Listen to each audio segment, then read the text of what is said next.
Να σας καλωσορίσουμε σε άλλη μια βραδιά, έτσι λίγο πιο ξεχωριστή από το βιβλιοπωλείο Αρχέτυπο. Η σημερινή ομιλία, παύλα παρουσίαση, έχει θέμα ηροτροπικές καταστάσεις συνείδησης. Και για το πολύ ιδιαίτερο και ενδιαφέρον αυτό το θέμα θα μας μιλήσει ο κύριος Κωνσταντίνος Φυτόπουλος, ο οποίος είναι ψυχίατρος, ομεοπαθητικός γιατρός, ψυχοθεραπευτής, μέλος της κοινότητας υπερπροσωπικής ψυχολογίας του Στάνισλαβ Γκροφ και μέλος του εκπαιδευτικού προγράμματος Νοοτροπικών Αναπνοών. Ο λόγος στον κύριο Φυτόπουλο. Γεια σας, να σας καλωσορίσω και εγώ από τη μεριά μου. Σήμερα θα πραγματευτούμε αυτό το θέμα, τις ολοτροπικές καταστάσεις της συνείδησης. Τώρα, πριν ξεκινήσουμε, ξέρετε αυτόν τον όρο? Ωραία, οπότε είχε ιδιαίτερο νόημα να την κάνουμε αυτή την ομιλία. Είναι ένας όρος τον οποίο τον εισήγαγε ο Στάνισλαβ Γκροφ, αυτός ο μεγάλος ψυχίατρος, τώρα είναι 94-95 χρονών και είναι και πολύ καλά στην υγεία του. Και χρησιμοποίησε δύο ελληνικές λέξεις για συνθετικά. Η μία είναι το όλος, ολόκληρος. Το δεύτερο συνθετικό είναι από το τρέπομαι. Πώς λέμε, τρέπομαι σε φυγή, ερωτοτροπό, ηλιοτρόπιο, το λουλούδι που γυρνάει και ακολουθάει τον ήλιο. Δηλαδή είναι εκείνη η κατάσταση όπου κανείς τρέπεται, κατευθύνεται προς την ολότητά του. Εκεί που είναι ολόκληρος. Τώρα, θα έχετε ακούσει βέβαια τον όρο νεύρωση. Και λέμε ότι η συντριπτική πλειοψηφία των ανθρώπων, τουλάχιστον στον δυτικό κόσμο, στις βιομηχανοποιημένες περιοχές, είναι λίγο πολύ νευρωτική. Αυτό υποδηλώνει έναν εσωτερικό διχασμό, η νεύρωση. Είναι εκείνος ο άνθρωπος που για πολλούς λόγους δεν μπορεί να αντέξει την πραγματικότητά του. Την εσωτερική του πραγματικότητα και την εξωτερική του πραγματικότητα. Δεν μπορεί να τη χωρέσει. Και βέβαια αυτή η νεύρωση, αυτή η κατάσταση είναι συνέπεια ενός εσωτερικού διχασμού. Φανταστείτε ότι ένα παιδί, όπως μεγαλώνει και εξελίσσει την ανάπτυξή του, αναγκαστικά έρχεται σε σύγκρουση ανάμεσα στις παρορμήσεις του και σε αυτά που επιτρέπεται, δεν επιτρέπεται, αυτά που είναι αρεστά, δεν είναι αρεστά, και κάπως έτσι ξεκινάει η νεύρωση. Και βέβαια, αυτού του είδους η διεργασία έχει και κάποιους κομβικούς σταθμούς, το οποίο στην ψυχολογία γενικά το ονομάζουμε τραυματικές εμπειρίες. Ίσως είναι πιο σημαντικές αυτές της παιδικής ηλικίας, αλλά αυτές μπορεί να επεκτείνονται σε όλη τη διάρκεια της ζωής. Ειδικά να πέρασε κάποιος πόλεμο, κάποια βιοπραγία, αυτά αφήνουν ένα κατάλοιπο και εντείνουν αυτόν τον εσωτερικό διχασμό. Τον κάνουν μεγαλύτερο, τον διευρύνουν. Τώρα, έβαλα και αυτήν εδώ τη φωτογραφία, γιατί πέρα από την ανάγκη για προσωπική ανάπτυξη που υπονοεί αυτή η διαδικασία, η ολοτροπική διαδικασία, απαντάει και σε μια άλλη αναγκαιότητα, σε ένα άλλο ερώτημα. Το τι γίνεται με τον πλανήτη μας.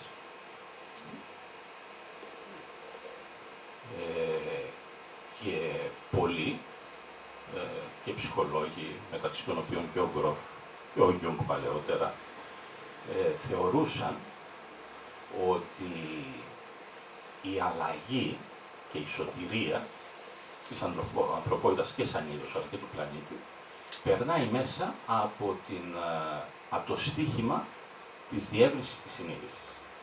Από το στίχημα της ατομικής ανάπτυξης της συνειδητότητας. Και ερχόμαστε στο θέμα της θεραπείας. Ελληνική λέξη, επίσης, έτσι έχουμε αυτό το προνόμιο, ότι η γλώσσα μας αποτελεί ανεξάλτητους πόρους για να φτιάχνονται λέξεις. Έτσι, ουσιαστικά για να περιγράφονται καταστάσεις της πραγματικότητας. Και στα αρχαία ελληνικά σημαίνει υπηρεσία. Ο θεράπων ήταν ο υπηρέτης.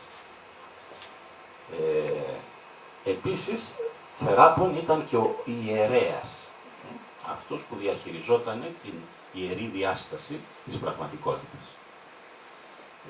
Και επίσης ο λατρευτής, αυτός που λάτρευε, ο θεράπων του Απόλλωνα. Οπότε είναι μια λέξη πολύ βαθιά επενδυμένη, με βαθιά νοήματα, και υπονοεί ότι είναι εκείνη η διεργασία όπου κανείς συνεργάζεται με την φυσική πορεία της εξυγίανσης, ας το πούμε έτσι. Και το αναφέρω αυτό γιατί ένας άλλος πολύ σημαντικός όρος στην υπερπροσωπική ψυχολογία είναι ο όρος του εσωτερικού θεραπευτή.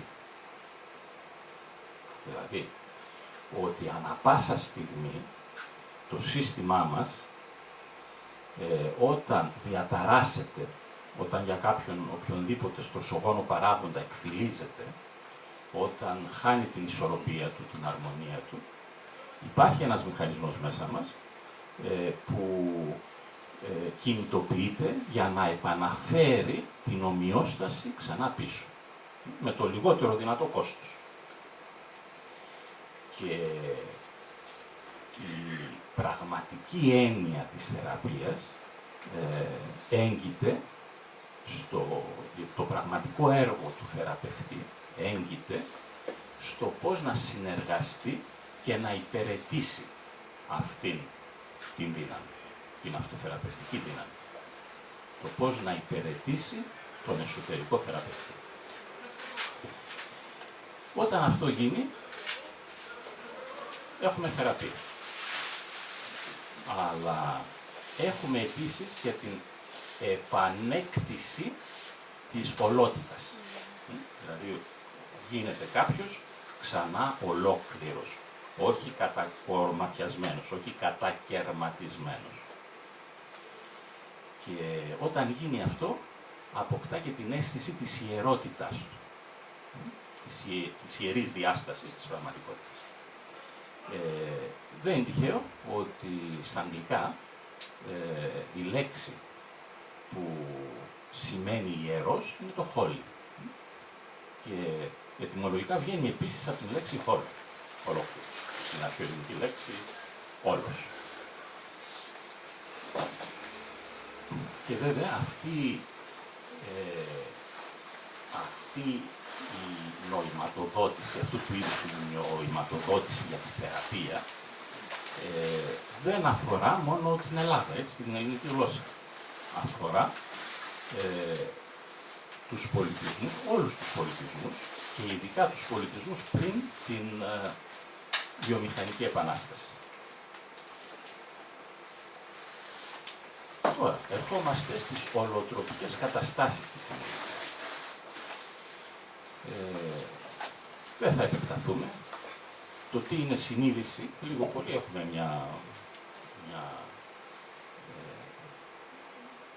μια γνώση γι' αυτό. Αυτό που θεωρούμε συνειδησιακή κατάσταση εγρήγορσης, δηλαδή το να είμαστε ξύπνοι, είναι μία απόχρωση του πώς μπορεί να είναι η συνειδησιακή κατάσταση κάποιου. Έχουμε βέβαια και τον ύπνο, μια άλλη κατάσταση της συνείδησης, που βλέπουμε τον ύπνο που βλέπουμε όνειρα, και έχουμε και τον πιο βαθύ ύπνο που δεν βλέπουμε όνειρα, που είναι μια άλλη συνειδησιακή κατάσταση. Και αυτές είναι χοντρικά οι διαβαθμίσεις από την σύγχρονη ψυχιατρική, τη σύγχρονη επιστήμη. Βέβαια, αρχαίοι πολιτισμοί μιλούσαν και ασχολιόντουσαν και διερευνούσαν και μια άλλη κατάσταση συνειδησιακή, την συνειδητή κατάσταση. Δηλαδή, αν οι δύο καταστάσεις του ονείρου αφορούν το ασυνείδητο, το προσωπικό και το συλλογικό ασυνείδητο, η κατάσταση της εγρήγορσης αφορά την ξυπνητή μας κατάσταση, υπάρχει και μια άλλη κατάσταση, η υπερσυνειδητή. Στην Ινδική παράδοση είναι η κατάσταση της Τούρια, όπου κανείς έχει πρόσβαση σε μια πηγή γνώσης και εμπειριών που τον ξεπερνάει κατά πολύ. Και λίγο πολύ αυτή την κατάσταση μπορούμε να την προσεγγίσουμε αν καταφέρουμε να καταδυθούμε βαθύτερα από το επίπεδο που υπάρχει ο διχασμός μέσα μας.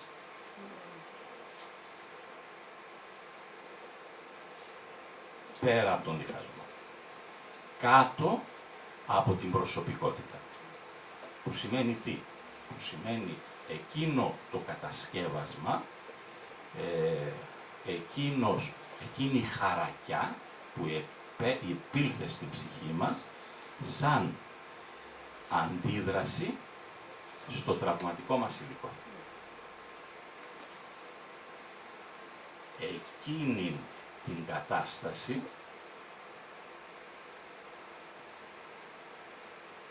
που προϋπήρχε του διχασμού μας. Εκείνη την κατάσταση όπου είμαστε ολόκληροι. Και βέβαια, αυτό βρίσκεται πέρα από τις άμυνες του εγώ μας, έτσι, οι οποίες δημιουργούν την προσωπικότητα.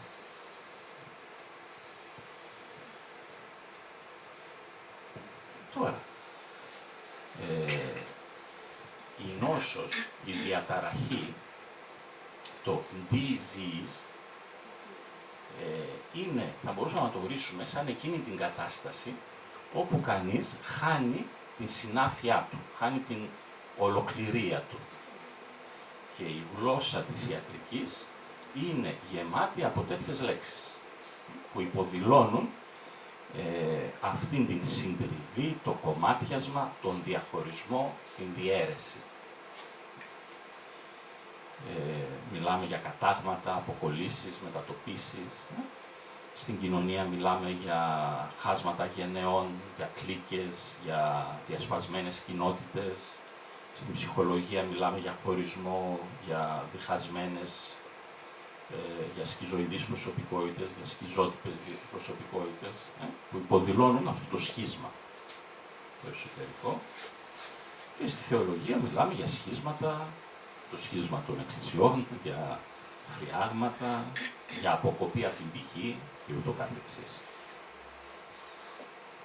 Τώρα, ερχόμαστε, θα κάνουμε λίγο μια μικρή ιστορική ανασκόπηση, γιατί βέβαια ο πολιτισμός μας, το πώς υπάρχει και πώς, ποια είναι η οπτική του, ποιο είναι το βλέμμα του πολιτισμού μας αυτήν την εποχή, την μεταμοντέρνα εποχή της μεταβιομηχανικής εποχής.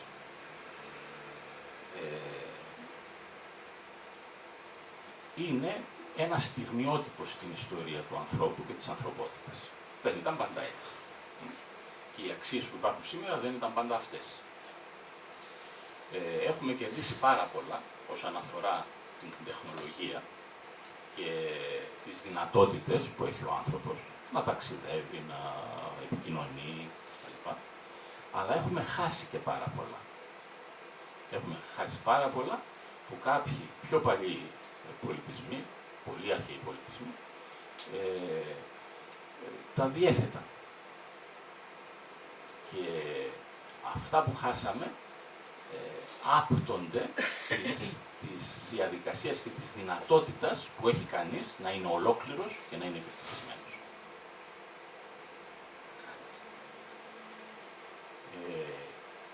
Πριν 300 περίπου χρόνια, με την μεταρρύθμιση στη Δύση έγινε μια πολύ σημαντική επανάσταση στον χώρο της επιστήμης.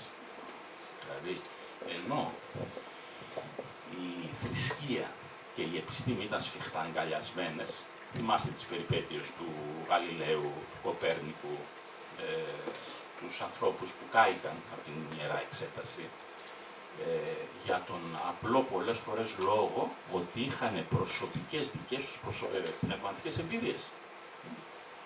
Και κάηκαν για αυτόν τον λόγο. Είχε φτάσει σε μεγάλη ακρότητα τότε η κατάσταση. Ήταν δεδομένο ότι κάποιος μπορούσε να αγοράσει σπίτι στον Παράδεισο, οικόπεδο στον Παράδεισο, ότι πληρώνοντας τα συγχωροχάρτια. Και ήρθε βέβαια η μεταρρύθμιση και είπε ότι δεν μπορεί να συνεχιστεί αυτή η κατάσταση, πρέπει να ξεκαθαρίσουμε όλες αυτές τις δυσδαιμονίες και τα πιστεύω και τις δοξασίες που ουσιαστικά εξυπηρετούν κάποιους. Και φτάσαμε στο κίνημα της μεταρρύθμισης, το οποίο έδωσε και αυτήν την εκρηκτική, επαναστατική κατεύθυνση στις επιστήμες. Οτιδήποτε δεν μπορεί να ξαναμετρηθεί, οτιδήποτε δεν μπορεί να μετρηθεί και οτιδήποτε δεν μπορεί να αποδειχθεί με την λειτουργία της λογικής, απορρίπτεται. Έτσι, από εκεί και πέρα. Και φτάσαμε έτσι στην ανάπτυξη, την τόσο ταχεία της επιστήμης. Βέβαια, τώρα στις μέρες μας αρχινάνε και φαίνονται τα αδιέξοδα αυτής της κατεύθυνσης. Δηλαδή, στην αγωνία του αυτό το κίνημα να ξεκαθαρίσει οτιδήποτε ήταν ψεύτικο και δυσεδαιμονικό, διέπραξε ένα ολέθριο σφάλμα. Είναι σαν να στράγγιξε την ύπαρξη του ανθρώπου και γενικότερα την έννοια της ζωής, αλλά και του κόσμου, από την ολότητά του και από την ιερότητά του. Και αυτό το πληρώνουμε σήμερα σε πολλούς τομείς. Δηλαδή αυτός ο πολιτισμός είναι στα πρόθυρα μιας υπαρξιακής κρίσης. Είναι αυτό το σλόγγαν που λέμε ή αλλάζουμε ή βουλιάζουμε. Δεν αφορά μόνο την Ελλάδα. Έτσι. Η Ελλάδα μπορεί να είναι η κόψη του δώρατος σε αυτήν την κρίση, αλλά είναι απλά η κόψη του δώρατος. Από πίσω υπάρχει ολόκληρο σπαθί που ακολουθεί. Και αυτό το βλέπουμε στην ιατρική, που είναι και ο κλάδος μου και έτσι μπορώ και έχω πολύ περισσότερη εμπειρία πάνω στο αντικείμενο, ενώ έχει φτάσει σε τόσα επιτεύγματα όσον αφορά τη διάγνωση, όσον αφορά τις μεταμοσχεύσεις, όσον αφορά τις χειρουργικές επεμβάσεις, γίνονται ενδοσκοπικά εγχειρήσεις που χωρίς να ανοίξουμε τον άρρωστο, έτσι, και μπαίνουμε. Παρόλα αυτά, ο κόσμος συνεχίζει και νοσεί και παρόλα αυτά οι ψυχικές αρρώστιες, που είναι και οι σημαντικότερες αρρώστιες, έτσι, γιατί εκεί η έννοια της δημιουργικότητας διαταράσσεται άρδιν, συνέχεια αυξάνουν. Τι πήγε λάθος?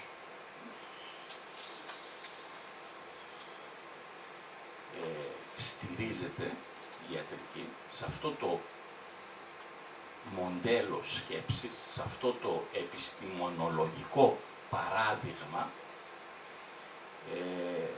το μηχανιστικό. Ότι για κάθε πράγμα υπάρχει μια αιτία και αυτή η αιτία φέρνει αυτό το αποτέλεσμα, δηλαδή είναι ένα κατασκεύασμα της λογικής όλο αυτό. Και βέβαια η λογική είναι μια πολύ σημαντική λειτουργία, έτσι.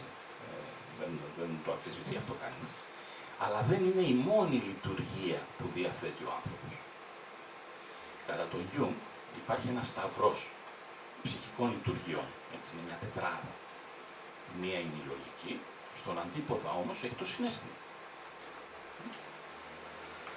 Μία είναι η αντίληψη, να μπορώ αντιλαμβάνομαι πράγματα που βλέπω, που μπορώ και προσεγγίζω με τις αισθήσεις μου, αλλά στον αντίποδα έχει την διαίσθηση, όπου μπορώ και κατεβάζω ενορατική γνώση.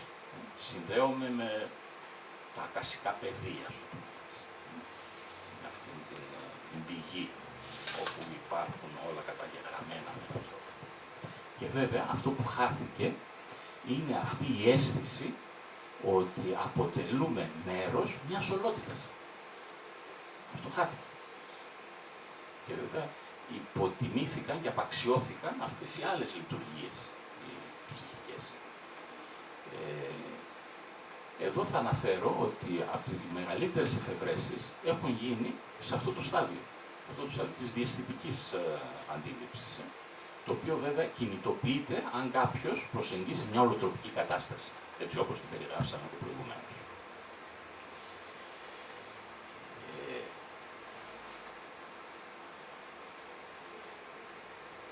Οπότε βρισκόμαστε σε ένα σταυροδρόμι όσον αφορά την επιστήμη και όσον αφορά και όλους τους κλάδους της επιστήμης. Αυτό το παλιό μοντέλο σκέψης, το μηχανιστικό μοντέλο σκέψης, τελευταία σε πολλές επιστήμες έχει αρχίσει να αντικαθίσταται από ένα άλλο μοντέλο. Βέβαια, στις αλλαγές των μοντέλων πάντα υπάρχει μια δυσκολία. Δηλαδή μπορεί να πάρει 100 χρόνια να φύγει το παλιό μοντέλο, να έρθει το καινούριο, έτσι. Για να προχωρήσουμε από την ευτόνια φυσική θεωρία της σχετικότητας ή στην κβαντική θεωρία, πέρασε πολύς καιρός. Βρισκόμαστε τώρα σε αυτό το μετέχνιο. Επιστήμες όπως η φυσική, ήδη έχει γίνει αυτή η αλλαγή. Έχει γίνει αυτό το shift of paradigm, όπως το λέμε, η μεταστροφή του παραδείγματος.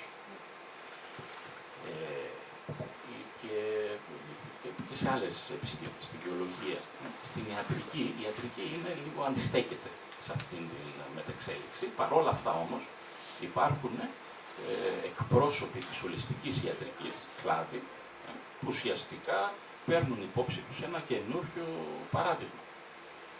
Και δεν είναι πρόσφατη, έτσι, η ομοιοπαθητική έχει 250 χρόνια ζωής. Ο βελονισμός έχει 3-4 χιλιάδες χρόνια ζωής. Να φέρω ένα παράδειγμα για αυτό που προσπαθώ να πω. Φανταστείτε ότι έχουμε ένα δέντρο, μια μεγάλη βελανιδιά, με χιλιάδες φύλλα. Κάθε φύλλο είναι ξεχωριστό πάνω στη βελανιδιά. Δεν υπάρχει αμφιβολία.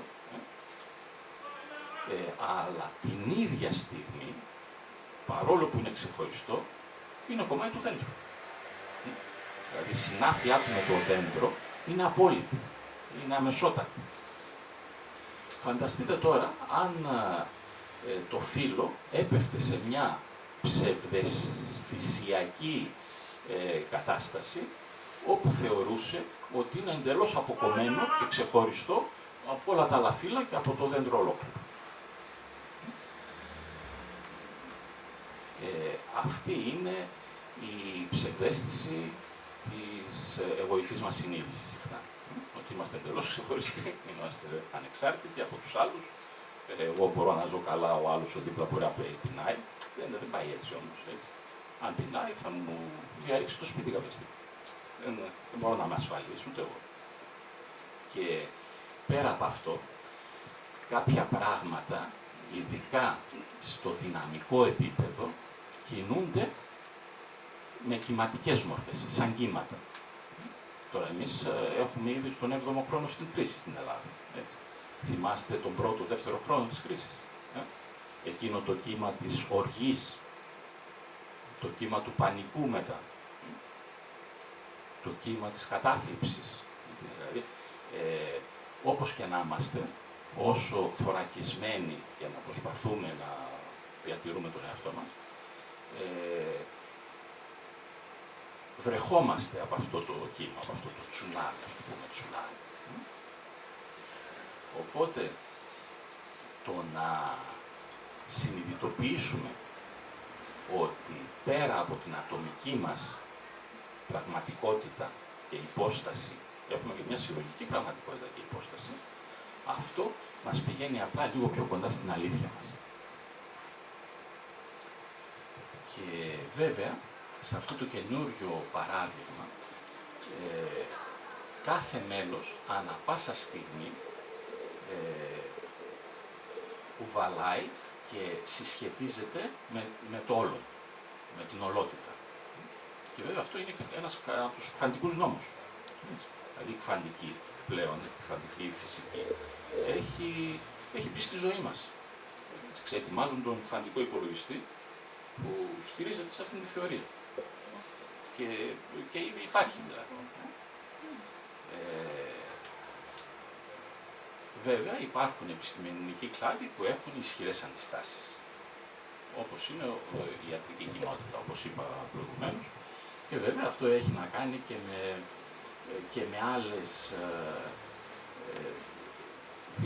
διαπλεκόμενες επιρροές και συμφέροντα. Δηλαδή ότι είναι αυτό το σφιχταγκάλιασμα της ακαδημαϊκής ιατρικής κοινότητας από την βιομηχανία των φαρμάκων, έτσι είναι καθοριστικό για αυτήν την δυσκολία. Τώρα εδώ να αναφέρω και κάτι που είπε ένας από τους προτεργάτες της κβαντικής φυσικής, ο Χάιζενμπεργκ. Ίσως να μπορεί κάποιος να πει ότι συχνά στην ιστορία της ανθρώπινης σκέψης οι γονιμότερες εξελίξεις παρουσιάστηκαν εκεί όπου συναντήθηκαν δύο διαφορετικοί τρόποι σκέψης που μπορεί να έχουν τις ρίζες τους σε διάφορους τομείς του ανθρώπινου πολιτισμού ή σε διαφορετικούς χρόνους, σε διαφορετικούς κύκλους ή σε διάφορες θρησκευτικές παραδόσεις. Όταν όμως συναντηθούν πραγματικά, δηλαδή όταν σχετιστούν μεταξύ τους τουλάχιστον σε τέτοιον βαθμό ώστε να δημιουργηθεί μια γνήσια αλληλεπίδραση, τότε μπορεί κάποιος να ελπίζει ότι θα προκύψουν νέες και ενδιαφέροντες εξελίξεις. Και σε αυτό το σημείο βρισκόμαστε, αναμένοντας τις εξελίξεις και τέλος πάντων βάζοντας το καθένα στο λιθαράκι του σε αυτήν την κατεύθυνση. Τώρα, σε σχέση με τη συνειδητότητα, η συμβατική, η βιολογική, η ιατρική και ψυχιατρική θεωρεί τη συνειδητότητα σαν ένα προϊόν της εγκεφαλικής λειτουργίας. Και οποιαδήποτε απόδειξη για το αντίθετο υπάρχει μια μεγάλη δυσκολία να ακουστεί, γιατί βγαίνει έξω από το παράδειγμα. Αυτή είναι η μεγαλύτερη δυσκολία στην αλλαγή των παραδειγμάτων, ότι όταν βλέπεις κάτι και δεν μπορείς να το εντάξεις στο παράδειγμα που έχεις στο μυαλό σου, στον προγραμματισμό που έχεις στο νου σου, στην ταξινόμηση που διατηρείς μέσα στο νου σου, τότε θεωρείς ότι μπορεί να μην είναι έτσι. Λες, δεν μπορεί να είναι, αφού δεν. Βέβαια, και από τους αρχαίους πολιτισμούς, αλλά και από τις ολοτροπικές καταστάσεις της συνείδησης, προκύπτουν ενδείξεις ότι η συνείδηση είναι κάτι που, η συνειδητότητα, κάτι που προϋπάρχει του εγκεφάλου. Και ο εγκέφαλος είναι απλά ο δέκτης που μπορεί να συντονιστεί μαζί της. Δηλαδή, φανταστείτε να έχουμε μια τηλεόραση που μπορεί και παίζει 150 κανάλια και να ψάχνουμε τα κανάλια μες στην τηλεόραση. Δηλαδή να την κάνουμε, να την ξεπηδώσουμε, να ψάχνουμε πού είναι αυτό το κανάλι, πού είναι το άλλο κανάλι. Αλλά δεν θα το βρούμε ποτέ. Είναι δέκτης η τηλεόραση. Τα κανάλια είναι κύματα που απλά υπάρχουν. Με τον κατάλληλο δέκτη μπορεί και γίνεται ο συντονισμός. Και ερχόμαστε στο θέμα της ψυχολογίας και του ασυνείδητου. Η ψυχολογία είναι μια σχετικά καινούργια επιστήμη στη Δύση. Δηλαδή έχει 100 χρόνια ζωής. από την ερμηνεία των οντίνων του Φρόιντ, από αυτό το βιβλίο. Όπου τι έκανε ο Φρόιντ, ανακάλυψε αυτήν την ήπειρο, την ήπειρο του ασυνειδήτου, σαν άλλους κολόμβους. Όλη εκείνη την άγνωστη περιοχή της ψυχής,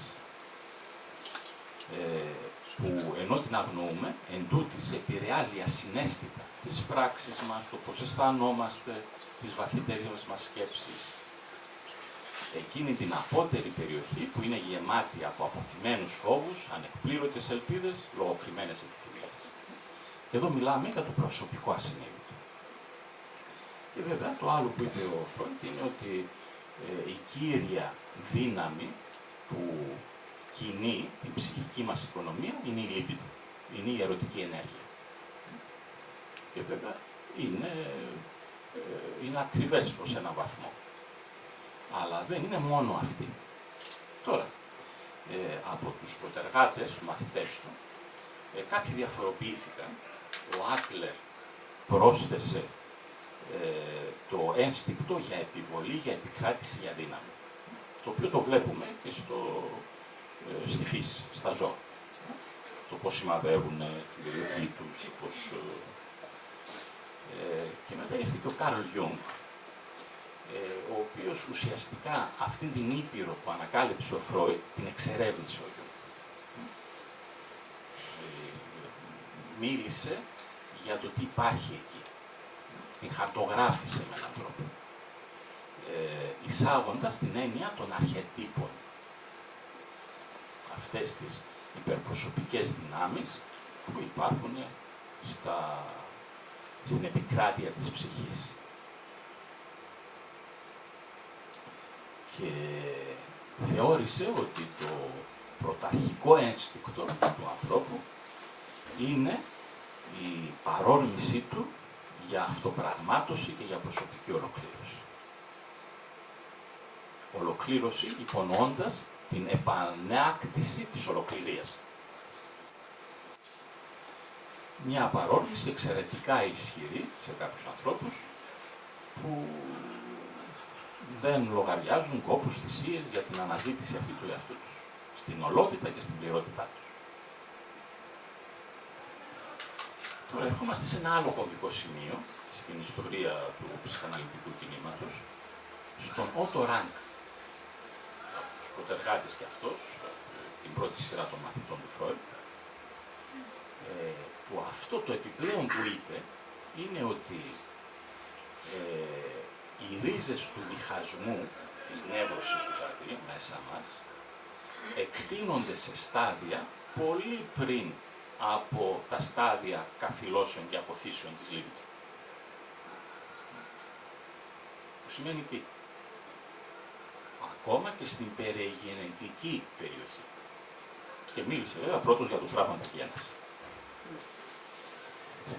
Οι βιολογικοί ψυχίατροι έλεγαν, μα πώς είναι δυνατόν? Δεν έχει οριμάσει ακόμα ο εγκέφαλος. Πώς μπορεί να αποθηκευτεί αυτή η μνήμη? Όντας δέσμοι του μηχανιστικού τρόπου σκέψης. Και βέβαια, πάνω σε αυτήν την έννοια, δούλεψε έτη παραπάνω και την εξερεύνησε ο Στάνισλαβ Γκρόφ, του οποίου το βιβλίο είναι αυτό εδώ, είναι η ψυχολογία του μέλλοντος. Και το οποίο εκδόθηκε εδώ από τις εκδόσεις αρχιετυπών, έχει καμιά δεκαετία, Στέφανε. Και αν δεν το έχετε, το συνιστώ ανεπιφύλακτα, είναι ένα ρεζουμέ της ερευνητικής του δουλειάς, πάνω από 50 χρόνων δουλειάς, και έχει και το καλό ότι δεν είναι τεχνικό, δηλαδή απευθύνεται στο ευρύ κοινό. Μπορεί να το διαβάσει κανείς, να το καταλάβει και ευχάριστα και εύκολα. Τι παραπάνω είπε ο Στάνισλαβ Γκρόφ? Όπως επίσης και ο δικός μας ο Καυκαλίδης, οι οποίοι ήταν από τους πρώτους που δούλεψαν θεραπευτικά και πειραματικά με το LSD τότε, την δεκαετία του 50. και είχαν προσωπικές εμπειρίες, το είχαν βάλει και στα ψυχιατρία,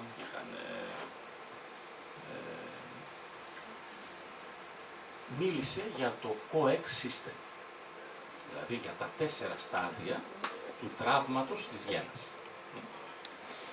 Το οποίο βέβαια είναι ένα γενικότερο μοντέλο για να περιγραφεί κάθε διαδικασία μεταμόρφωσης. Όταν από μια μορφή προχωράμε να πάμε σε μια άλλη μορφή. Περνάνε κάποια στάδια. Και στην περίπτωση της γένας, από τη μορφή του εμβρίου, πηγαίνουμε στην μορφή του νεογνού. Έτσι πεθαίνει το έμβριο βέβαια και γεννιέται το νεογνό. Δεν συνυπάρχουν, είναι μια διαδικασία μεταμόρφωσης. Τώρα, οι κανονικές καταστάσεις συνείδησης θα μπορούσαμε λίγο να τις παρομοιάσουμε με ένα παγόβουνο. Μόνο η κορυφή του παγόβουνου έχει να κάνει με το συνειδησιακό μας, με την συνειδησιακή μας κατάσταση. Όλος αυτός ο μεγάλος όγκος που βρίσκεται κάτω από την επιφάνεια της θάλασσας, απλά δεν είναι συνειδητός. Αλλά αυτό δεν σημαίνει ότι δεν μπορούμε να τον προσεγγίσουμε. Δηλαδή αυτό το χάσμα ανάμεσα στη συνείδηση και στο ασυνείδητο μπορεί να γεφυρωθεί σε διάφορα επίπεδα. Και πολύ διεξοδικά για αυτό το χάσμα και σε ποια επίπεδα μπορεί να εκδηλωθεί και πώς προκύπτουν τα επίπεδα ανάλογα με το πώς εξελίσσεται και διευρύνεται η συνειδητότητα, ασχολήθηκε πολύ ένας φιλόσοφος της επιστήμης, ο Κιμ Βέλτερ. Είναι το δεύτερο βιβλίο. Εμείς θα το δείξουμε λίγο πιο απλοποιημένα αυτό το κομμάτι, απλά για να πάρετε μια ιδέα για αυτά τα χάσματα.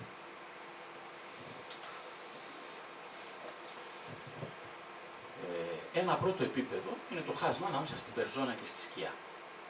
Δηλαδή αυτό που θέλουμε να είμαστε, αυτό που θέλουμε να φαινόμαστε στους άλλους ότι είμαστε, το προσωπείο μας δηλαδή, η μάσκα μας, η προσωπικότητά μας και η σκιά. Όλη εκείνη η περιοχή του ασυνειδήτου που έχει να κάνει με στοιχεία μας που θεωρήσαμε απαράδεκτα και που αποθήσαμε. Τώρα, γιατί τα θεωρήσαμε απαράδεκτα, έτσι, ο καθένας έχει άλλη σκιά. Άλλη σκιά έχει ο καθηγητής του Πανεπιστημίου, άλλη σκιά έχει ο μαφιόζος ή ο πορτοφολάς. Ένα άλλο επίπεδο είναι το επίπεδο ανάμεσα στη νόηση και στο σώμα. Ειδικά στον πολιτισμό μας, που εξασκούμε και καλλιεργούμε σχεδόν αποκλειστικά τη νόησή μας. Δηλαδή, αν δείτε τις εξετάσεις που δίνονται στο Πανεπιστήμιο, αυτό που εξασκείται και αυτό που μετριέται, ουσιαστικά είναι η νοητική οξύνη. Σε αντίθεση με άλλους πολιτισμούς, στην αρχαία Ελλάδα, η μουσική, η γυμναστική ήταν εξίσου σημαντικοί πυλώνες της καλλιέργειας και της παιδείας. Και βέβαια αυτό το πληρώνουμε. Και όχι μόνο εμείς, αλλά ειδικά εμείς. Ένα άλλο επίπεδο που μπορεί αυτός ο διχασμός να συμβεί είναι ανάμεσα στην ατομικότητα και στο περιβάλλον. Το εγώ και το εμείς. Όπως το ανέφερα λίγο στο παράδειγμα με το δέντρο και το φύλλο. Και βέβαια έχουμε και ένα απότερο επίπεδο διχασμού που είναι ανάμεσα στο προσωπικό και στο υπερβατικό. Και βέβαια με αυτό το επίπεδο διχασμού ασχολούνται οι πιο προωθημένες σχολές ψυχολογίας. Στην ψυχολογία έχουμε 150 σχολές. Και η κάθε μια δεν είναι ότι λέει κάτι λάθος, αλλά όλες λένε διαφορετικά πράγματα. Πώς γίνεται αυτό έτσι, τι σημαίνει αυτό το περίεργο του παράδοσου. Απλά κάθε μία αναφέρεται σε ένα άλλο στρώμα. σε ένα πιο επιφανειακό, πιο βαθύ. Λοιπόν, οι πιο προωθημένες σχολές ψυχολογίας ασχολούνται, εμπεριέχουν και αυτό το επίπεδο του χάσματος ανάμεσα στο προσωπικό και στο υπερβατικό. Στον ένθεν Θεό, το υπερβατικό. Εντάξει, εδώ μην επεκταθούμε. Υπάρχει και αυτό το βιβλίο έτσι, είναι αρκετά κατατοπιστικό, ο δρόμος της συνείδησης. Αλλά υπάρχει και ένα άλλο λίγο πιο εύκολο ανάγνωστο για κάποιον που δεν είναι του κλάδου, που είναι η ψυχολογία της απελευθέρωσης του ίδιου του Wilber.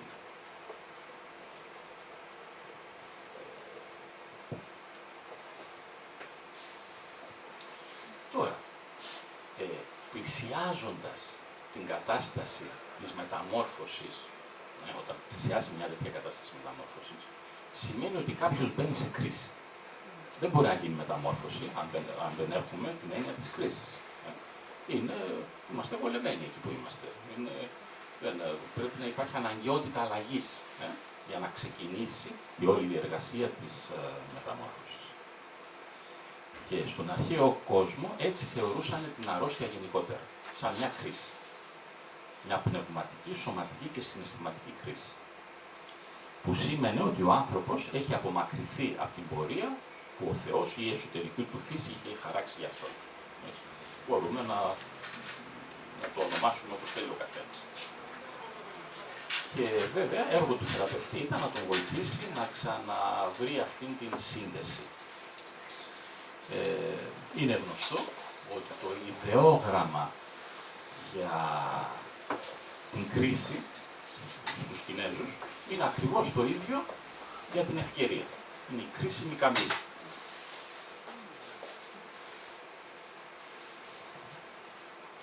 Και ερχόμαστε τώρα στο θέμα των ολοτροπικών καταστάσεων της συνείδησης και το θέμα του πνευματικού συναγερμού. Τώρα, τι είναι αυτό?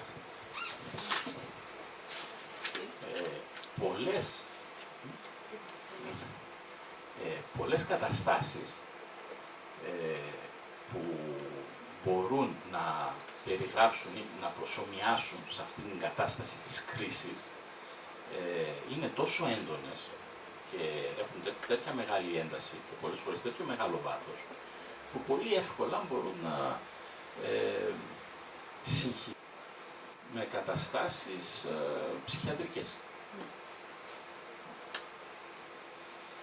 Και εδώ βέβαια είναι το να γίνει μια σωστή διαφοροδιάγνωση, να ξέρουμε ότι αυτό είναι μια πνευματική κρίση και δεν είναι ένα ψυχωτικό επεισόδιο, είναι πάρα πολύ σημαντικό, γιατί αλλιώς αντιμετωπίζεται και αλλιώς κατευθύνεται.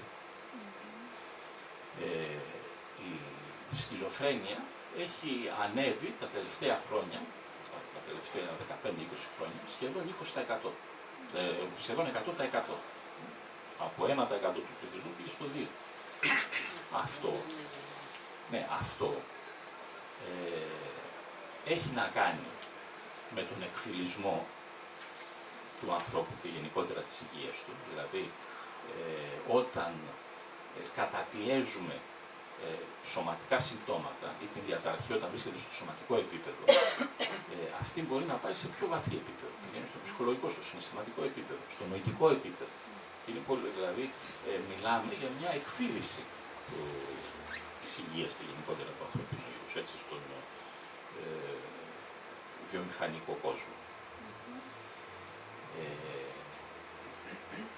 Αλλά εκτός από αυτό, αυτή η αύξηση έχει να κάνει με το ότι και στην Δύση πλέον έχουμε πολλές αυτόματες περιπτώσεις πνευματικού συναγερμού, πνευματικής κρίσης. Δηλαδή ότι πολλοί άνθρωποι στο στάδιό τους να μεταβούν σε μια άλλου είδους εξελιγμένη συνειδησιακή κατάσταση, μπαίνουν σε αυτήν την κατάσταση της κρίσης, η οποία επειδή μοιάζει με ψυχωτική κρίση, αν καταλήξει σε έναν βιολογικό ψυχίατρο, θα φύγει με μια θεραπεία αντιψυχωτική για φόρου ζωής. Ή μπορεί να ιδρυματοποιηθεί κιόλας, να μπει σε ψυχιατρίο για κάποιο διάστημα. Οπότε, εκτός του ότι βαφτίζεται κανείς ψυχωτικός χωρίς να είναι, ανακόπτεται και η ευκαιρία της ζωής του, που είναι η πνευματική του εξέλιξη και η ολοκλήρωσή του. Τώρα θα αναφερθούμε σε κάποιες τέτοιες μορφές του πνευματικού συναγερμού. Βέβαια, τώρα αυτά είναι και λίγο για εκπαιδευτικούς λόγους τα λέμε έτσι. Καμία κλίση δεν είναι μόνο σαμανική ή μόνο αφύπνιση της κουνταλίνη κτλ. Απλά όταν μοιάζει περισσότερο με αυτό, μπορούμε να το κατατάξουμε έτσι σε ένα από αυτές τις ομάδες. Στην σαμανική κρίση περνάει δηλαδή ο υποψήφιος σαμάνος, στην δικιά του προσωπική κρίση, μπορεί να έχει εμπειρίες κατάβασης στον κάτω κόσμο, στην περιοχή των νεκρών, το γνωστό ταξίδι του ήρωα. Και μετά γυρνάει από αυτό πιο ολόκληρος, έτσι, και γίνεται γιατρός, καθοδηγητής, ιερέας στο χωριό του, ας πούμε. Και εδώ έχουμε την ταύτιση με τα ζώα τοτέμ, συχνά στη σαμανική κρίση. Και έχουμε και αυθόρμητες, αυτόματες, εξωσωματικές εμπειρίες. Η αφύπνιση της κουνταλίνη είναι η περιγραφή αυτής της μεταμόρφωσης από την Ανατολή. Από την Ινδία, από τον Ινδουισμό, από τον Βουδισμό, από τον Ταοισμό. Και θεωρείται η κουνταλίνη, αυτή η ενέργεια, η θηλυκή ενέργεια, η ζωτική ενέργεια που εδράζει στη βάση της σπονδυλικής στήλης και όταν ξυπνήσει μπορεί να έχουμε συμπτώματα πάλι που μπορεί να προσομοιάζουν με ψυχωτική κρίση. Ο Γιούγκ, πριν ο θάνατο του, τη δεκαετία του 50, είχε πει ότι θα πρέπει να περάσουν 100 χρόνια για να αρχίσουμε να έχουμε αυτόματες εμπειρίες αφύπνισης κουνταλίνης στη Δύση. Δηλαδή ήταν ένα από τα πράγματα που είπε ότι αυτού του είδους η γνώση, αυτού του είδους τα πρότυπα δεν μπορούμε να τα εισάγουμε στη Δύση. Γιατί μιλάμε για άλλη νοοτροπία, για άλλη ψυχοσύνδεση, για άλλη... Βέβαια ήταν ίσως και από τα λίγα στοιχεία της δηλώσεις στην πορεία της σταδιοδρομίας του Γιούγκ, στα οποία έπεσε έξω. Δηλαδή ήδη το 80 από έναν ψυχίατρο και οφθαλμίατρο ήδη είχαν μελετηθεί 1000 περιπτώσεις αυτόματης αφύπνισης της κουνταλίνης στη Δύση. Δηλαδή τα πράγματα τρέχουν πολύ πιο γλίγορα. Έτσι, και το βλέπουμε με την παγκοσμιοποίηση. Δηλαδή αυτά τα όρια καταλύονται με πολύ πιο γλίγορους ρυθμούς από ό,τι αναμένονταν. Έχουμε μετά τα επεισόδια ενοποιημένης συνείδησης, τις εμπειρίες κορύφωσης. Εδώ, αυτού του είδους ο πνευματικός συναγερμός, οι εμπειρίες ολοτροπικής κατάστασης, είναι ίσως και από τις πιο ανώδυνες. Γιατί ευθύς εξ αρχής υπάρχουν συμπτώματα αυτής της ενοποιημένης συνειδητότητας. Υπάρχουν θετικά συναισθήματα, έντονα συναισθήματα, αλλά θετικά συναισθήματα. Υπάρχει αυτή η αίσθηση της ένωσης με το όλον, με το σύμπαν, με το θείο, με τους άλλους ανθρώπους. Οπότε εδώ είναι αυτό το μπέρδεμα. Εδώ δεν κινδυνεύουμε τόσο από αυτό το μπέρδεμα, έτσι, γιατί είναι τόσο τόσο καθαρά θετικές οι εμπειρίες συνήθως που βέβαια για να προκύψει αυτό έχει περάσει κανείς τις δικές του δοκιμασίες σε προηγούμενα στάδια. Οι καταστάσεις κατοχής, όπου είναι σαν κάποιος να έχει κάνει κάτι κατοχή πάνω του. Ένα πνεύμα, ένα άλλος άνθρωπος, μια άλλη δύναμη. Και εδώ εμπειρίες τέτοιου είδους μοιάζουν πολύ από την χριστιανική παράδοση με εμπειρίες εξορκισμού. Έχετε δει? Ναι. Ψυχολογική ανανέωση μέσω επιστροφής στο κέντρο. Και βέβαια και κρίση ψυχικής διάνοιξης. Εντάξει, δεν θα επεκταθούμε, γιατί είναι πιο λεπτομεριακή διείσδυση στο θέμα μας, αλλά όλα αυτά μπορείτε σε αυτό το βιβλίο, στη ψυχολογία του μέλλοντος, να τα δείτε και τα περιγράφει με πολύ έτσι κατανοητή γλώσσα. Τώρα, μιλήσαμε προηγουμένως ότι αυτό το σύστημα, το COEX σύστημα που εισήγαγε ο Γκρόφ Καυκαλίδης, για να περιγράψει το τραύμα της γένας, μπορεί να το επεκτείνουμε και για κάθε περίπτωση μεταμόρφωσης. Δηλαδή, τι γίνεται στη γέννα? Έχουμε ένα αρχικό στάδιο στο έμβριο, που το έμβριο αποτελεί ένα κομμάτι της μητέρας. Από το αίμα της στρέφεται, το κουβαλάει συνέχεια μέσα της, το νιώθει. Είναι η εμπειρία της κοσμικής ενότητας. Ξεκινάμε από εκεί δηλαδή. Η εμπειρία του παραδείσου. Το αρχετυπικό ωκεάνιο αμνιακό σύμπαν. Ο Γκρόφ το ονομάζει το Matrix 1. Και επίσης, έτσι, αν θέλουμε να χρησιμοποιήσουμε και όρους από την αρχετυπική αστρολογία,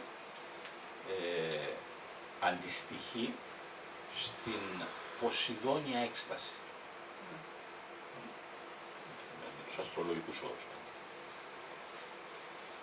Μετά, όταν φτάσει η εποχή της γέννησης, έτσι, πρέπει να γεννηθεί. Αν μείνει μέσα,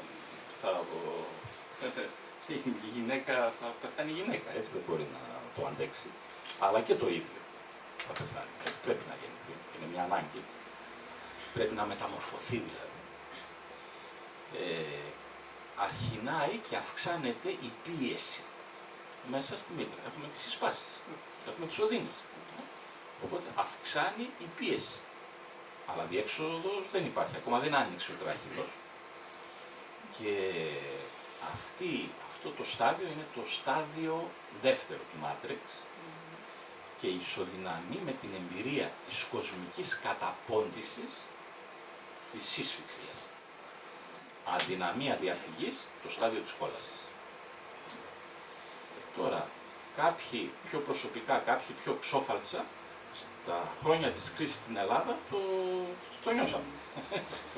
Δηλαδή και εγώ σαν ψυχίατρος έχω ακούσει, καθένας έχει να σου πει μια ιστορία για το πώς το πέρασε, το τι πέρασε.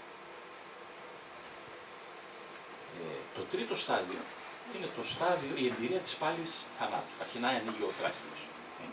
Υπάρχει όλος αυτός ο αγώνας, υπάρχει όλη αυτή η σύσφυξη. Τίθεται θέμα ζωής και θανάτου, πάλι, αλλά πια υπάρχει φως στο τούνελ. Έχει ανοίξει το κανάλι. Αυτό το στάδιο αντιστοιχεί στο στάδιο θάνατος αναγέννηση. Εκεί παίζεται και αντιστοιχεί στο ηρωικό τιτάνιο ταξίδι στον κάτω κόσμο.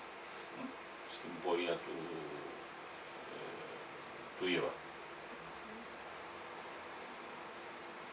Αγωνία συν εφιστιακή ή διονυσιακή έκσταση. Matrix 3. Και μετά έχουμε την εμπειρία της μεταμόρφωσης. Δηλαδή έχουμε τη γέννηση. Πεθαίνει το έμβριο, γεννιέται το νέο. Θάνατος και αναγέννηση. Τώρα, στο επίπεδο της ψυχοπνευματικής κρίσης, αυτό το στάδιο περιγράφεται ως ο εγωικός θάνατος και η ψυχοπνευματική αναγέννηση. Είναι τα επιφάνεια. Η προμηθεϊκή έκσταση. Και για να τα αντιστοιχίσουμε και στην αρχετυπική αστρολογία που λέγαμε προηγουμένως, πρώτο στάδιο είναι η Ποσειδώνια έκσταση, δεύτερο στάδιο η Κρόνια, τρίτο στάδιο η Πλουτόνια και τέταρτο στάδιο η Ουράνια, το αναπάντεχο, το ουράνιο, η επίδραση του ουράνιου. Και έχει να κάνει με την προμηθειακή έκσταση. Δηλαδή πια διευρύνεται η συνειδητότητα. Βέβαια, σε όλες τις παραδόσεις, αυτό το στάδιο για να δρομολογηθεί και να πετύχει, πρέπει να πεθάνει το παλιό.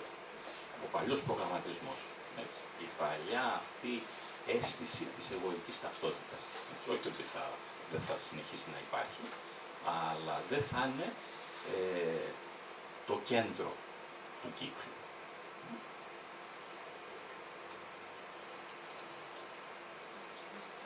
Εδώ είναι κάποιες φωτογραφίες από ολοτροπικές συνεδρίες, από ολοτροπικές ομάδες, όπου με αυτήν την τεχνική, με μια συγκεκριμένη τεχνική αναπνοής και με τη μουσική, το όχημα είναι η μουσική, δυνατή μουσική αρχικά, μετά επιβλητική μουσική, μετά πιο ουράνια μουσική, προσπαθούμε να δρομολογήσουμε ένα τέτοιο ταξίδι, ένα εσωτερικό ταξίδι και να το κατευθύνουμε κιόλας με τη μουσική κάπως. Οπότε, εκεί πέρα αρχινάει κάποιος και μπαίνει σε μια άλλη κατάσταση, σε αυτήν την ολοτροπική κατάσταση. Και αρχινάει και έχει εμπειρίες, βλέπει πράγματα, έχει οπτικές, βλέπει και σε οραματική κατάσταση μπορεί να δει πράγματα. Και βέβαια νιώθει πράγματα, αρχινάνε και αναδύονται συναισθήματα. Συναισθήματα που ήταν μπλοκαρισμένα, συναισθήματα που ήταν καταχρονιασμένα. Αρχινάει και πλησιάζει την τραυματική του περιοχή. Και μετά βέβαια αυτό το ζωγραφίζει, κάνει μια μάνταλα, κάτι από την εμπειρία του, γιατί δεν μπορεί να το πει. Είναι και περιοχές λίγο άρρητες αυτές, έτσι. Αν προσπαθήσει να το πει, δεν θα το χάσει. Οπότε το ζωγραφίζει. Και αυτή εδώ η εικόνα αφορά μια εμπειρία τοξικής μήτρας. Δηλαδή τραύμα που υπήρχε από τοξική μήτρα. Που σημαίνει τι? Γυναίκα που πήρε φάρμακα να αποβάλει και απέτυχε ή που δηλητηριάστηκε από κάτι. Είναι αυτή η αράχνη και έτσι, υπάρχει αυτή, δηλαδή αυτό το έμβριο και μετά όταν γεννιέται ας πούμε, το παιδί, μου βαλάει αυτή την πληροφορία. Και γενικά το πώς αισθανόταν η μητέρα του, αυτό το κουβαλάει μετά. Αυτό σαν ομοιοπαθητική το βλέπουμε σε καθημερινή βάση και το παίρνουμε και υπόψη μας. Το πώς ήταν η μητέρα δηλαδή στην διάρκεια της εγκυμοσύνης. Για να αντιμετωπίσουμε και να θεραπεύσουμε παθήσεις που νεώνουν. Εδώ είναι μια εικόνα από το τέταρτο στάδιο, τα επιφάνεια.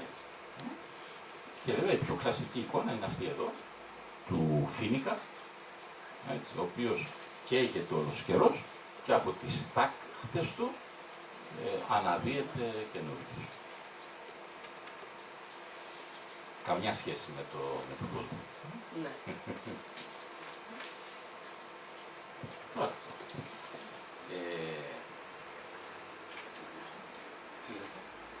σχέση με τι? Με την Χούντα, τους αξιωματίες τότε, γιατί το είχαν σύμβολο, δηλαδή το πήραν σαν σύμβολο. Ναι. Δεν το καταλαβαίνω. Είμαστε σε άλλο επίπεδο. Τα ταπεινά. Η μεταμόρφωση ως πέρασμα, ως γέφυρα.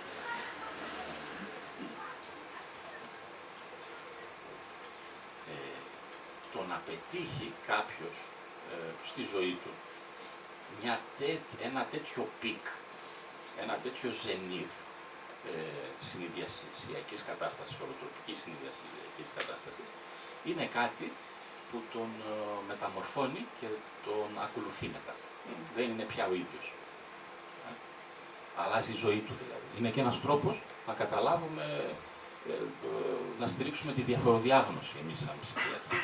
Δηλαδή, όταν μετά από μια τέτοια εμπειρία που μπορεί όντως να μοιάζει με ψυχωτικό επεισόδιο, οι αλλαγές είναι τόσο άφθονες και τόσο βελτιωτικές στη ζωή κάποιου, τότε μιλάμε για μια εμπειρία κορύφωσης και όχι για ένα ψυχωτικό επεισόδιο.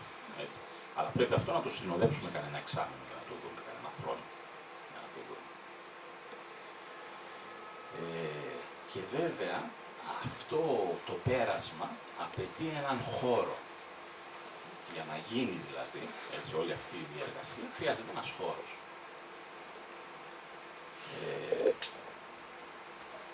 Αυτόν τον χώρο τον ορίζουμε σαν τον χώρο της συγχώρεσης.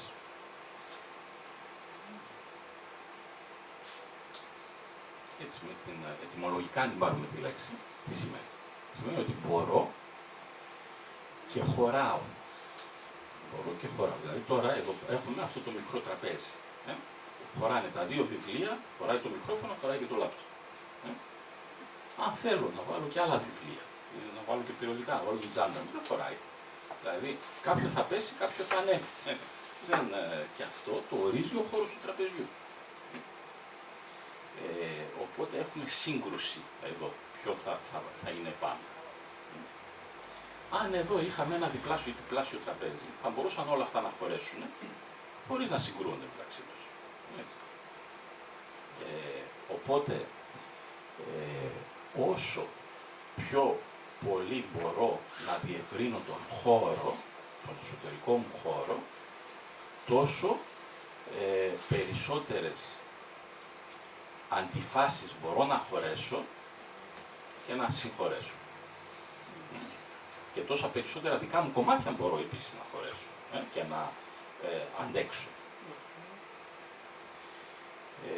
Και βέβαια στην ψυχοθεραπεία, εκεί που γίνεται αυτή η δουλειά, η ψυχοθεραπευτική δουλειά, εκεί που γίνεται αυτή η συνάντηση που δίνει μεταμορφωτική κατεύθυνση, είναι αυτός ο ενδιάμεσος χώρος.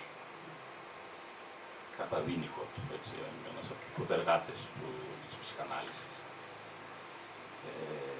Βέβαια, για αυτόν τον χώρο πρωτομίλησε ο δικός μας ο Πλάτωνας. Ο Πλάτωνας το έλεγε το μεταξύ. Το μεταξύ. Ο χώρος, ο ενδιάμεσος. Τώρα, αυτή η μεταμόρφωση έχει μια αντιστοίχηση και σε επίπεδο συναισθημάτων.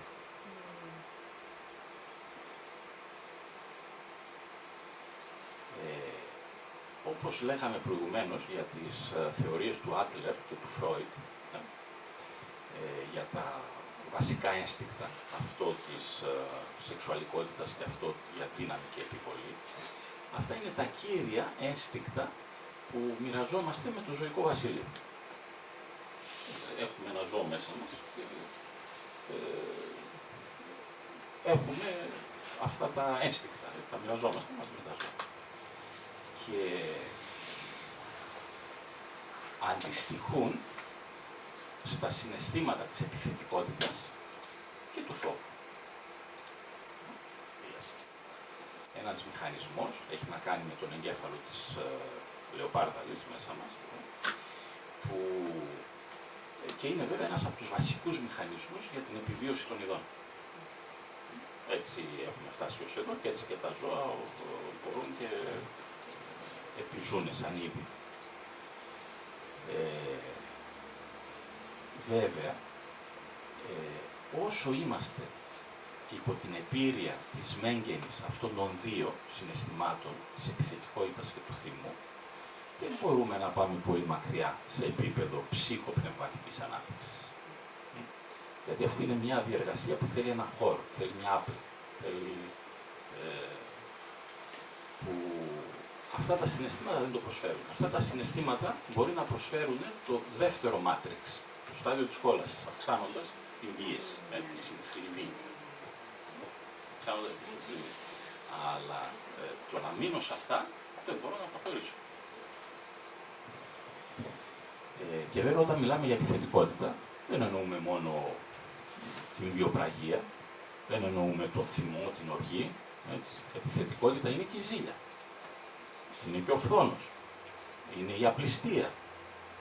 Αυτά είναι μορφές επιθετικότητας. Και όταν λέμε φόβο, δεν εννοούμε μόνο το φόβο. Εννοούμε και τα αποτελέσματά του. Την αναβλητικότητα, ας πούμε. Τον δισταγμό, τον πανικό, όταν κλιμακωθεί πάρα πολύ.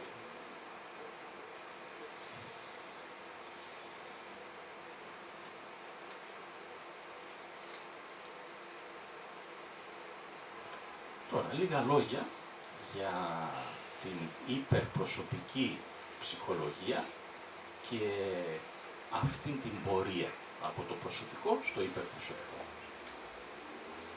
Από το ατομικό στο ολοτροπικό.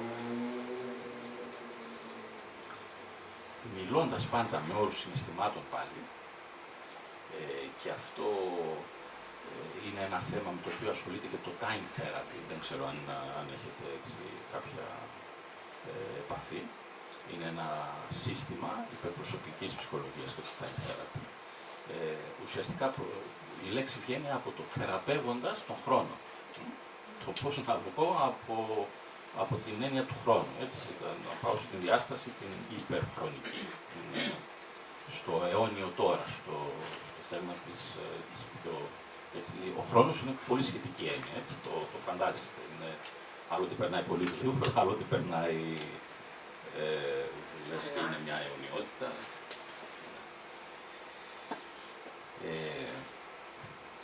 Σε αυτό το πέρασμα, σε αυτήν τη μεταμόρφωση των συναισθημάτων, το πέρασμα συχνά είναι η θλίψη. Κατά time therapy. Δηλαδή, για να το πω έτσι λίγο πιο απλά, όταν είμαι επιθετικός για να διεκδικήσω πράγματα, για να αμυνθώ από επίθεση που θεωρώ ότι έγινε, για να περιφρουρήσω τον εαυτό μου, τα δικαιώματα μου κτλ. Μπορώ να γίνω επιθετικός προς τα έξω. Βέβαια, αυτή η επιθετικότητα, τις ρίζες της, τις έχει ουσιαστικά στο φόβο. Δηλαδή, φοβάμαι ότι θα χάσω, θα στερηθώ κάτι, ότι θα με ρίξουν, θα με εκμεταλλευτούν. Και βγαίνει αυτός ο θυμός, βγαίνει αυτή η επιθετικότητα. Ο φόβος πάλι, σαν ποιότητα, σαν ενέργεια, δηλαδή τα συναισθήματα ενέργεια είναι. Γι' αυτό και μπορεί να μεταμορφωθεί το ένα στο άλλο. Υπάρχει αυτός ο φόβος λοιπόν, γιατί φοβάμαι μην ξαναπληγωθώ. Έχω πληγωθεί, έχω αυτήν την τραυματική περιοχή, ο καθένας διαφορετική, και όταν υποψιάζομαι ότι πλησιάζω σε συνθήκες που μπορεί να με οδηγήσουν πάλι, να στερηθώ, να πονέσω, να θλιβώ, φοβάμαι και απομακρύνομαι από αυτή την περιοχή.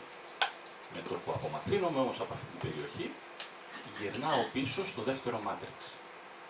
Δεν προχωράω στο τρίτο. Όπου το τρίτο είναι η θλίψη. Είναι η συνάντηση με την τραυματική περιοχή. Είναι η αναβίωση όλου αυτού του υλικού του τραυματικού μέσα.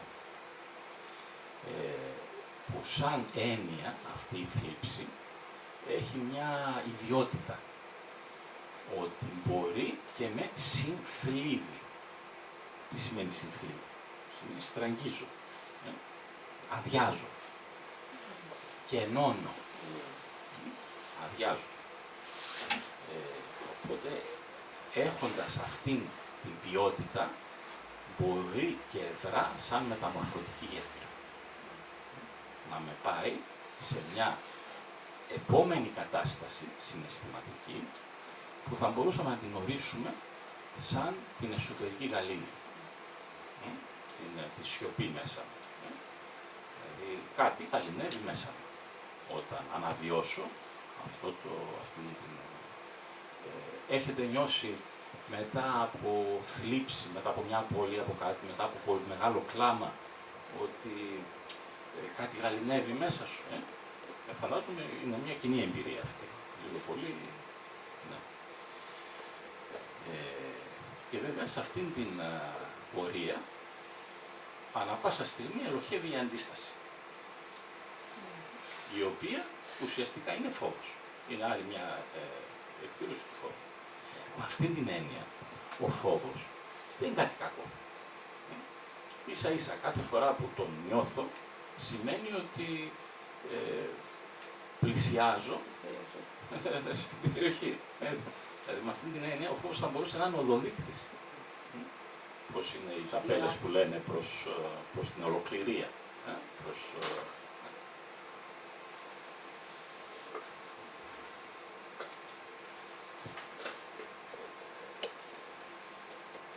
Τώρα σε αυτήν την μετάβαση από το στάδιο της θλίψης, από το στάδιο της συνθλιβής, υπάρχει μια πολύ μεγάλη παγίδα.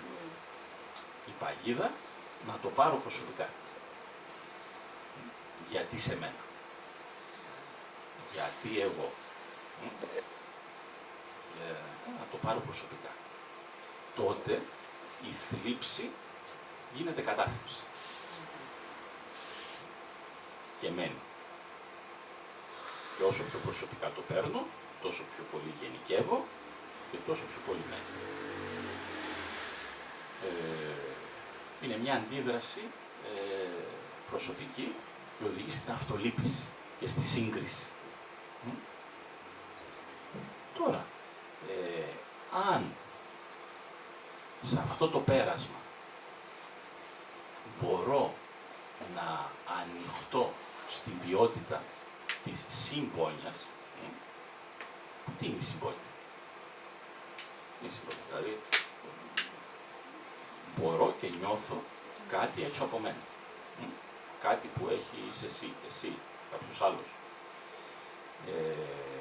Τότε η θλίψη μπορεί να με οδηγήσει στην εσωτερική γαλήνη. Τότε μπορεί να γίνει μεταμορφωτικό πέρασμα. Βέβαια, το να νιώσω συμπόνια, έχουμε κάποιους νευρώνες στον εγκέφαλο, οι λεγόμενοι κατροπτρικοί νευρώνες. Είναι αυτοί που είναι υπεύθυνοι για να μπορώ να αντιλαμβάνομαι, να μπορώ να έχω αυτή την εμπάθεια, να μπορώ να νιώθω τι νιώθεις.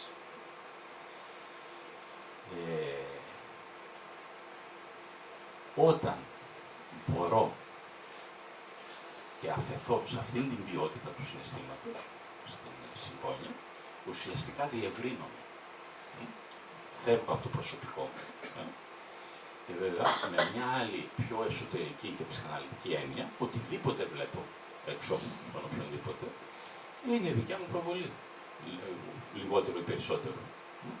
Δηλαδή αυτό που βλέπω είναι δικό μου κομμάτι. Και με αυτή την έννοια διευρύνομαι.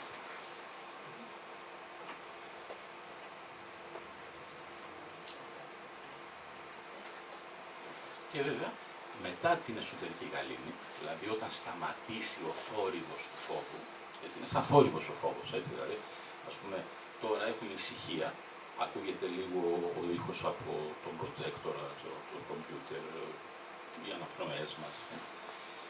Αν δεν υπήρχε κανένας θόρυβος, έχουμε γαλήνη, έχουμε πλήρη ησυχία. Ο θόρυβος σε επίπεδο συναισθημάτων είναι ο φόβος. Και αυτός ο φόβος πολλές φορές είναι συνειδητός. Δηλαδή, αν μια σκέψη, γιατί το συναίσθημα στείνεται πάντα για μια σκέψη. Δηλαδή, αν αυτή η σκέψη κρατήσει πάνω από μισό δευτερόλεπτο, είναι συνειδητή. Ξέρω ότι έκανα αυτή τη σκέψη και φοβήθηκα.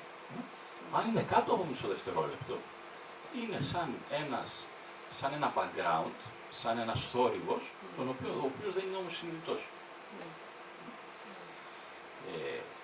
Οπότε, αν μπω από αυτήν την κολυμβήθρα, στο πούμε, του Σιλοάμ, κατά κάποιον τρόπο που μπορούσαμε να μας πούμε τη θλίψη έτσι. Και ερχόμαστε, σταματάει ο θόρυβος του φόβου, ερχόμαστε σε αυτήν την εσωτερική γαλήνη. Ξαφνικά νιώθω ότι χρειάζεται να κάνω κάτι, να είμαι κάπως, έτσι. Νιώθω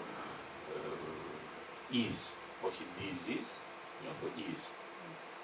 Νιώθω άνετα. Και από εκεί ξεκινάνε βέβαια και οι διαστρωματώσεις του συναισθήματος, που στο Time Therapy τα λέμε αργά συναισθήματα. Που είναι η χαρά, είναι η ευτυχία, είναι η πληρότητα, είναι η μακαριότητα, η ευδαιμονία, η έκσταση, η αγάπη. Με αυτή την έννοια, τα συναισθήματα όλα είναι διαστρεβλωμένες μορφές αγάπης. Ακόμα και το μίσος. Καλά, αυτό το λέμε και συχνά, έτσι, ότι η αγάπη γίνεται μίσος και μεγάλο μίσος κρύβει μεγάλη αγάπη από κάτω.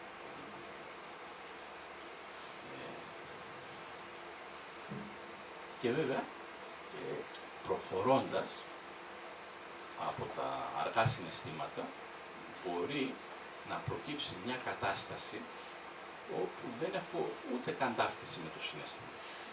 Έχω ταύτιση, δηλαδή νιώθω απλά μια σύνδεση με την πηγή μου, με το κλίμα. Έχετε υπόψη σας τον ωραίο κλίμα, λέμε τι ωραίο κλίμα.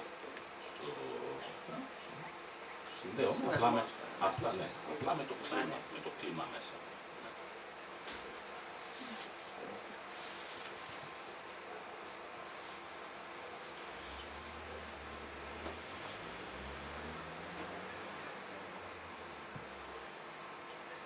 Τώρα να μιλήσουμε λίγο για αυτές τις καταστάσεις τις ολοτροπικές και με τα εργαστήρια που γίνονται και τέλος πάντων καταρχάς να ανακοινώσω, έτσι, να πω ότι ο Ταβ Σπάρκ, αυτός είναι ο διευθυντής του Ινστιτούτου των Ολοτροπικών Αναπνών, που συνεργάτης του Γκροφ τα τελευταία 40 τόσα χρόνια, και θα έρθει στην Ελλάδα, στην Πελοπόννησο, το Σαββατοκύριακο από του Θωμά και θα κάνει ένα εργαστήριο με ολοτροπικές αναπνοές.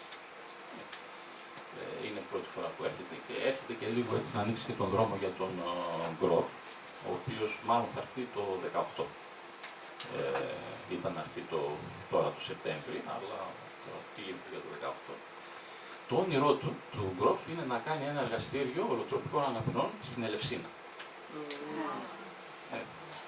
Στην Ελευσίνα. Σαν τη Ισιδώρα Ντάγκα. Ναι. Και πιθανόν να προγραμματιστεί για το 18. Τώρα, η Ελευσίνα και τα Ελευσίνια Μυστήρια είναι ένας θεσμός της αρχαιότητας που για πολλούς ερευνητές σύγχρονους λέγεται ότι εν πολλοίς πολλά οφείλονται σε αυτήν την μυστικιστική εμπειρία που είχε ο αρχαίος κόσμος στα Ελευσίνια Μυστήρια. Μιλάμε για ένα θεσμό που κράτησε κοντά 3.000 χρόνια, 3.000 χρόνια. Και γινόταν κάθε τόσο και υπήρχε αυτή η προετοιμασία, υπήρχε αυτή η πλήρη μυστικότητα σχετικά με το τι γινόταν στα δρόμενα. Και βέβαια φεύγαν από εκεί με την βεβαιότητα της αθανασίας. Βλέποντας τα δρόμενα. Και αυτή η έκρηξη του πνεύματος και του πολιτισμού στην αρχαία Ελλάδα, πολλοί λένε ότι εμπολής οφείλεται σε αυτήν την μυστικιστική εμπειρία και στην ολοτροπική κατάσταση που μέσα από όλη αυτή την προετοιμασία την πετύχαιναν. Και μιλάμε για ένα πολύ μαζικό φαινόμενο. Δηλαδή 4.000-5.000 κόσμος κάθε φορά. Υπήρχαν τα ανθιστήρια στην αρχή, τα μικρά Ελευσίνια που την Άνοιξη το προετοίμαζαν, μετά πήγαιναν όλη την πορεία στην Ιερά Οδό, δηλαδή είναι κάτι που δεν μπορεί να νοηθεί ο ελληνικός πολιτισμός μακριά από αυτό το πλαίσιο. Και βέβαια, και όχι μόνο ο ελληνικός αρχαίος πολιτισμός, και άλλοι αρχαίοι πολιτισμοί δίνανε πολύ μεγάλη αξία, προσοχή και εκτίμηση σε αυτές τις καταστάσεις, τις ολοτροπικές καταστάσεις της συνείδησης. Και τις χρησιμοποιούσαν για πολλούς σκοπούς. Και για την τελετουργία, τη θρησκευτική τους τελετουργία, και για θεραπευτικούς σκοπούς. Γιατί έστω και για λίγο να μετέχει κανείς αυτού του επίπεδου, του ολοτροπικού επίπεδου, αυτό είναι μια πληροφορία άκρως θεραπευτική. Έτσι, είναι κάτι που δεν ξεχνιέται. Είναι κάτι που σημαδεύει. Τώρα το ότι εμείς, σαν σύγχρονοι νεοέλληνες, χάσαμε αυτή τη σύνδεση, έτσι, ίσως δεν είναι τυχαίο και η κρίση την οποία περνάμε.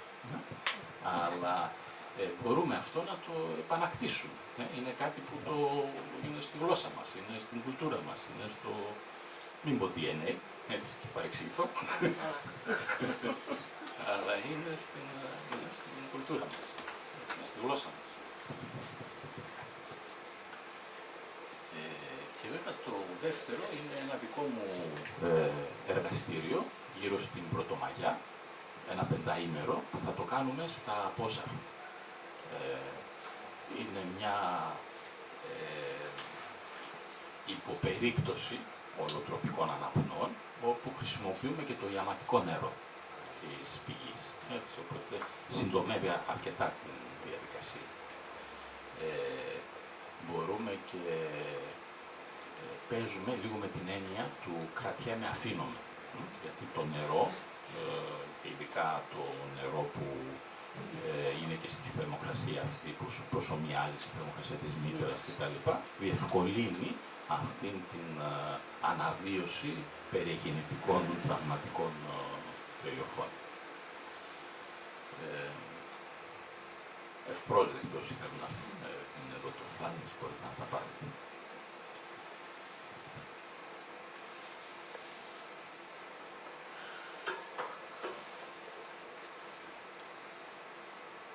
Λοιπόν, αυτά λίγο πολύ, αυτά που ήθελα να πω. Τώρα, καμιά ερώτηση, ευχαρίστως να απαντήσω. Αν υπάρχει κάποιο σχόλιο, κάποια ερώτηση, κάποια διευκρίνηση. Οι αναπνοές που κάνετε εσείς στο Πόζαρ γίνονται σε εξωτερικό χώρο, σε εσωτερικό χώρο, μας βλέπει ο κόσμος, δεν μας βλέπει ο κόσμος, πώς είμαστε, πώς είμαστε. Στο εσωτερικό. Σε εσωτερικό. Εσωτερικό. Και είμαστε αρκετά μαζί, ας πούμε, στις εσωτερικές πισίνες. Ναι, τώρα αυτό επειδή και εκεί μέσα δεν μπορούν να χωρέσουν πάνω από 4 ζευγάρια, θα κάνουμε, ανάλογα πώς θα είμαστε, θα κάνουμε κυλιόμενες ομάδες. Ναι. Και βέβαια όλες αυτές οι 5 μέρες γίνονται πράγματα που κλιμακώνουν αυτό το άθλημα, κλιμακώνουν αυτή την προετοιμασία για αυτού του είδους του ολοκληρωτικού. Άρα η πενταήμερη συμμετοχή είναι υποχρεωτική για να ολοκληρωθεί. Ναι. Δηλαδή δεν μπορεί κάποιος να πει θα έρθω μόνο το Σαββατοκύριακο ή θα έρθω μόνο 3 μέρες. Όχι, είναι κλειστή ομάδα, οπότε έτσι ξεκινάει, έτσι τελειώνει.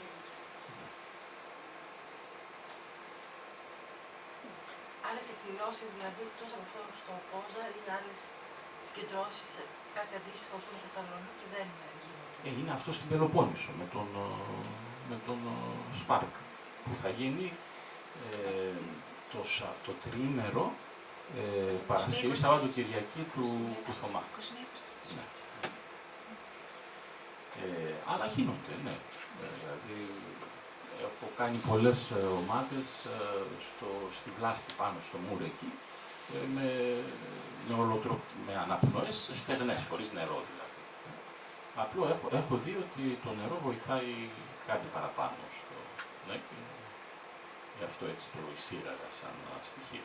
Όλοι έχουν μια εμπειρία έτσι όταν κάνουν τις ομάδες. Υπάρχει κάποιο, όλοι έχουν την εμπειρία τους. Τώρα, τι εμπειρία έχει ο καθένας εξαρτάται από τον ίδιο. Εξαρτάται από την ετοιμότητά του, εξαρτάται από το άθλημα, εξαρτάται από πολλά. Αλλά ο καθένας έχει την εμπειρία που του αναλογεί. Και Δεν είναι αυτό κάτι που θα το κάνεις ένα σεμινάριο και θα... Είναι μια διεργασία, είναι μια διαδικασία. Μετά πώς συνεχίζεις, κάνεις μόνος σου, κάνεις με κάποιον άλλον που σε βοηθάει, πώς γίνεται? Μόνος συνιστούμε να μην το κάνουμε μόνοι, ναι. Γιατί είναι και το πλαίσιο, το θεραπευτικό πλαίσιο που δημιουργεί αυτή την ασφάλεια, δηλαδή άλλο είναι τώρα εσύ μόνος σου και άλλο να είναι 15-20 άτομα, προϊζόμαστε σε αντίστοιχα ζευγάρια, έχεις κάποιον που είναι συνέχεια από πάνω σου, που οτιδήποτε χρειαστεί, ότι νιώθεις αυτό, ότι ότι κάποιος σε προσέχει. Γιατί μιλάμε, είναι ένα εσωτερικό ταξίδι, ξεκινάς μια εσωτερική εμπειρία και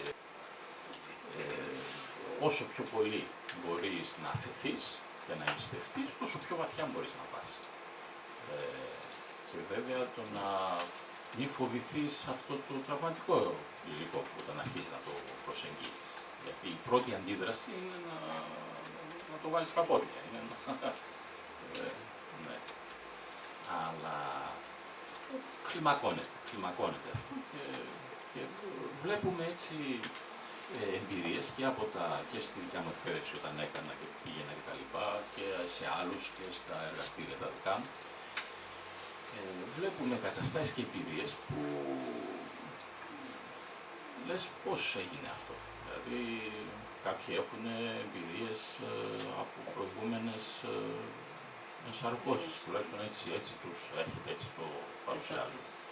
Κάποιοι έχουν εμπειρίες περιγεννητικές, δηλαδή σαν να ξαναγεννιούνται, πως περνάνε όλο αυτό το στρες.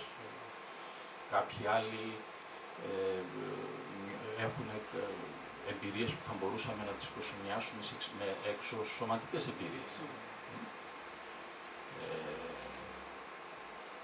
Και βέβαια, επειδή είναι και είναι μια εντελώς ατομική πρακτική, επειδή γίνεται μέσα σε αυτό το πλαίσιο της ομάδας, ένα άλλο που πρόσεξα είναι ότι αν κάποιος έχει μια διάνοιξη, δηλαδή κάνει αυτό το breakthrough, το δικό του εσωτερικό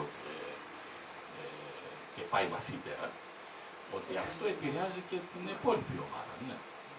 Είναι εκπληκτικό του πώς επηρεάζει την υπόλοιπη. Να ρωτήσω, χρειάζεται κάποιος να πάει με κάποιο στόχο κατά κάποιον τρόπο, να έχει κάποιο θέμα το οποίο θέλει να πάει να δουλέψει ή απλώς μπορεί να πάει και ό,τι βγει, να το αφήσει έτσι πιο ελεύθερο? Χάλια, ο καθένας ούτως ή άλλως έχει το θέμα του. Ο καθένας έχει κάθε θέμα.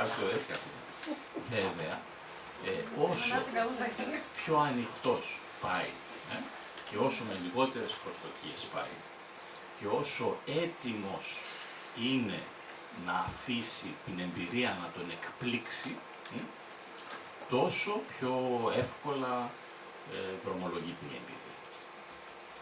Γιατί το άλλο, το να έχω ένα στόχο που θέλω αυτό να δουλέψω, εκεί να δουλέψω, ούτως ή άλλως γίνεται, σε ένα υποσυνείδητο επίπεδο γίνεται, αλλά εκεί μπαίνει η έννοια της κατεύθυνσης και του ελέγχου. Ότι θέλω να το ελέγξω, να το πάω εκεί. Και αυτό ουσιαστικά είναι αντίσταση. Δηλαδή, ό,τι ήθελε προκύψει που λέμε, αυτή η στάση είναι διευκολυντική για την εμπειρία. Και δηλαδή εδώ μιλάμε ότι πάμε να ανοίξουμε μια πόρτα πέρα από το προσωπικό. Οπότε όσο πιο ελεγκτικός είμαι, τόσο πιο πολύ φρενάρω αυτή την πόρτα, την κλείνω. Εντάξει. Άλλος.